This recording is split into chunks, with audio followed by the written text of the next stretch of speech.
Hello everyone, welcome back. Today we're going to be talking a little bit about the Second Amendment, and we're going to be focusing in on the word arms, okay? And a lot of the stuff that I'm going to be talking to you guys about, I've picked up from this legal scholar, Mark Smith, over at the Four Boxes Diner, okay? So this guy's brilliant, okay? And he's somebody that judges, lawyers, he talks, they listen to. He talks before the Federalist Society. The stuff that he writes, there's a good chance that that a lot of the conservatives on the Supreme Court are listening to. So recently he was talking about the word arms and what does the word arm mean? What does the Second Amendment protect? So what the Supreme Court has done is they basically have gone to dictionaries of the time, right, around the time of the founding, and what they saw in the dictionaries is that the word arms was defined as anything that can be used offensively or defensively, okay? So it's not just limited to defensive weapons. Offensive weapons are also included, okay? Now, obviously, a tool is a tool. It can be used either way. But the reason why this is important is because a lot of times the anti-gunners kind of have us on the back foot trying to justify why we would need a gun like this or any other specific weapon for defensive use, okay? And the correct answer to that, rather than sitting there trying to justify why this would be better for defensive use, and it would, because you can, even in short distance, you can aim better with this. Women, small people can shoot this better than, or defend themselves better with this. But that's besides the point. The Constitution protects, through the word arms, anything that can be used offensively or defensively. And a lot of times the best defense is a strong offense, okay? Especially if you're at risk of having your house burned down by a mob, okay? So if you have a mob approaching your house with torches and and fire bombs, and they're gonna burn your house down, the best defense is not to hunker down inside of your house. It is to engage this mob at a distance before they get close enough to burn down your house, okay? And plus, most houses today are made out of basically paper, right? Like sheetrock and like thin wood.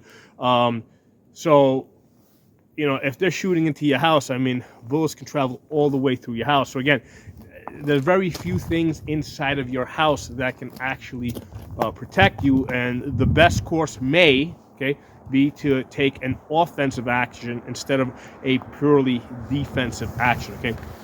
So, and the Constitution protects that. Now, aside from, personal defense, where an offense might be your best defense, the Constitution was written really broad, so it might also protect you against an invading army, okay? Maybe an invading army of migrant gangsters, okay? So again, this is a great tool for that job. So that's one of the things I want to bring out here. And again, this is like one of those things that Mark Smith has kind of like opened up my eyes to, and I basically recommend you guys follow his channel. But I understand that a lot of people don't have access to this channel because they don't want to use YouTube, and they watch me on other platforms. So this is great because I can kind of pass along his information to other people. But the important point here that I'm trying to bring out is that the Constitution, the Second Amendment specifically, right, which is a part of the Constitution, the Second Amendment was not written to protect arms or tools that you would just use in a purely defensive mode. It also includes offensive tools. Okay, that's why they picked the word arms, right to bear arms. Okay, so the Supreme Court has accepted the definition of arms as anything that can be used offensively or defensively. So that offensive part is really important. We have it. Okay, we have it. We own it. Let's not lose it. Okay.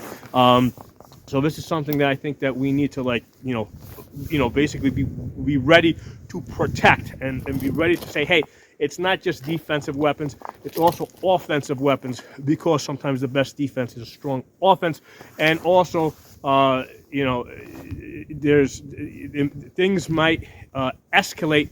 And again, it might be 50 years from now, 100 years from now, 500 years from now. The founding fathers were writing the Second Amendment for future generations, okay?